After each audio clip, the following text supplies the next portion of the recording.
Good morning, everybody. I have been soliciting random enthusiasts on the internet to meet me in the canyons in the morning so I can drive their cars. So this is Derek, and this is Derek's 1986 Porsche 930 Turbo. It's very pretty and guards red. Has some nice fixie wheels on it. And what's under the hood of this thing? It's got a 3.4 liter built motor, rod bolts and head studs internally. That's about it. GT35R turbo, bigger intercooler. So this car made about, what, high 200s horsepower new or 300 horsepower new? At the crank, it made Yeah. 283, I believe. And now what does it make? It should be around high 300s, about 400 to the wheels. To the wheels, Yeah. Wow. And this is a very light car. It's under 300,000 pounds. It weighed corner balanced at 2930 with half tank down. Sweet. Oh, sweet. That should be very nice, shouldn't it? Let's fire it up. Oh, there we go. So this being an 86 is a 4-speed car. It's not the G50 5-speed. Probably be twice as expensive if it was a G50 car, maybe. Surprisingly, they're not really. No? No, the earlier ones are the more expensive ones, 76, 77. Oh, thanks, Magnus. Yeah, exactly. So immediately, you know, driving a 930 is very unlike any other car, especially starting with the pedals. They're mounted on the floor. So if you're not used to it, it's not this, it's this. And really the pedal goes like that. So driving it is a very unique experience, and it does take some practice. It's been a while, so excuse me if my heel toeing isn't perfect. It takes a little getting used to. Nice, really long gears in the 4-speed cars. Spool, all right, there we go. You get, oh, nice little blow-off noise. Yeah. You get boost around 4,000 RPM, pretty high. Steering feel, no power, very nice. This Momo Prototipo wheel, which I am a big fan of. Here's a little wet spot there. The gearing is really long in these things. It is. The G50 5-speed does make a difference, but with a bunch of power, oh yes. Woo, doggy, that's where you grab the handle. Yeah, I know, right? Very nice, heavy steering when you load it up in the corner, but light on center. Oh man, I love that. Whew, when you have a Porsche plus that boost noise, oh, it's a very nice thing, isn't it? These things were known for being super sketchy when they were new, but a lot of that had to do with the spool, the way the turbo spooled. It was very on-off switch. Also, modern tires make a really big difference with a 930. And really help you not lose that back end. Plus, as you said, the ball bearing turbo is much more progressive, isn't it? It is. It spools up a lot earlier. Oh, see, there's the problem with the long gearing. I thought I was just in third there, and I went to grab second, only to realize that I was actually in second. Yeah, that happens to me too. So you're really pretty much second the whole way through these canyons. Yeah, some of these even second is too tall. Yeah, this is it. You know, going to first is a weird thing, and something that most people who drive modern cars aren't used to, because second is your pull out of the corner gear. Right. But with a 930, these things are great, man. What can you get a good 930 for these days? They're going up like really fast, right? Skyrocketing. I mean, even a rough 930 is going to be at least 50 grand now. Wow.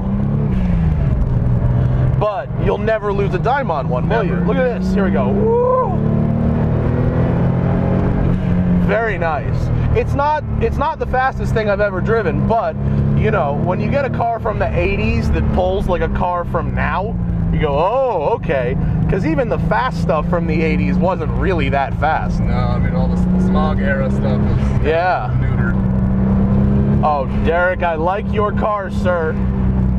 You gotta muscle it. It is a bit of a workout in these corners. But you know exactly what's going on. Seriously, everything that's happening up front comes right to the steering wheel.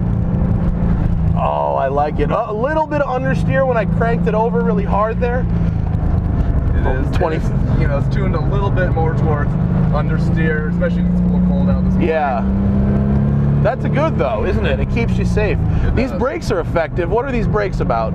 These are, it has the front brakes from a 928 S4. Okay. They're pretty much the same as a 993. All right. Stock size rotors and pads and everything. Oh, it's very nice. The brakes are good. Yeah, no ABS or anything though. Oh, it's wet on this side of the canyon, isn't it?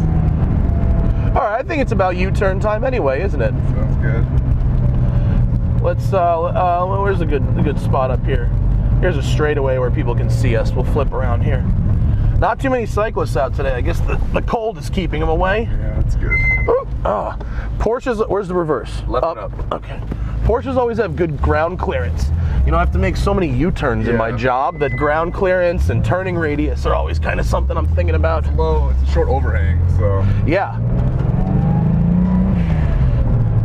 It's this one, I've driven one other car with a 4-speed, a turbo with a 4-speed before, and this one's very different. I don't know if it's because of the power band, because that one was a stock engine, or if it's, I'm not really sure why this one feels much sportier. I have the water methanol injection kit on there, so I've added a lot of timing in the mid-range, so it spools up a little bit faster. And so for those at home, water meth injection is sort of a cheap, I don't mean cheap, but an inexpensive way around octane boosting. Right. So it's almost like running race gas. You can run a lot more timing and then get a lot more power. Yeah, the other thing is it's still a standard distributor ignition and everything.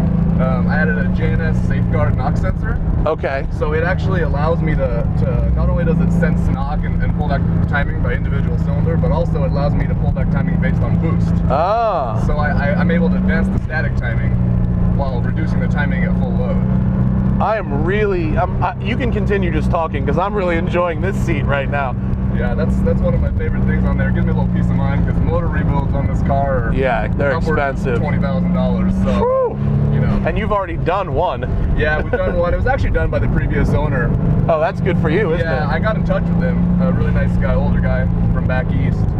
But yeah, I have all the receipts. It's about 20 grand for the rebuild. It's really, really nice, easy to heel toe. The clutch isn't too bad here. It's light. I mean, once you are familiar with the floor-mounted pedals, dude, I like this car so much. And an old Porsche is such a solid feeling thing, isn't it? It is. You know, it just has that feeling. Yeah. These cars they don't age the same way other cars age. It still feels good. It feels great. You know, I had a 996 turbo before this. Oh yeah. Even that doesn't have quite the same. No, it doesn't. Feel as the older air-cooled ones. No, I mean this car, like you could daily this. Yeah, well, you know, it's hard for me to walk past it in the garage. Yeah. So I'm getting driven almost every day. Oh, it's great. How many miles are on this thing? 84,000 about. Ah, it's tight as a drum. Well, it weighs about 30,000 miles on the rebuild. So. Oh man, dude, I'm such a fan of this thing. I love looking out over the pontoon fenders. I love the airy cockpit. There's nothing here that impedes your visibility in any way. The thinnest A-pillars imaginable. Oh, you have no rear. I was gonna say the visibility out the back is great, but you have no rear view mirror. I love the blow-off noise. I mean, you got to.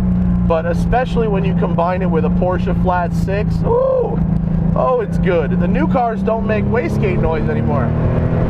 Yeah, it's got a tile 46mm. Oh, it's on there. Very nice, very nice. It's only about 0.8 bar of boost right now, so it's got a lot more in it, but the fuel system's maxed out is the issue. It's still a Bosch mechanical fuel injection, the CIS. And let me just make a note of the ride quality is pretty exceptional on this car.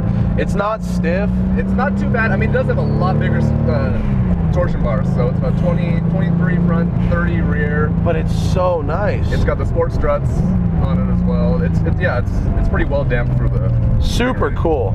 Well, thank you very much, Derek. No problem. I appreciate it. And if you want to see me drive your car on the Smoking Tire, doesn't have to be a 930. It can be any enthusiast vehicle. Hit us up on Facebook/TheSmokingTire and let us know what you got. And if you're in LA, maybe I will come take it for a spin. I'm gonna just a little more, maybe. Yeah, sure. Yeah.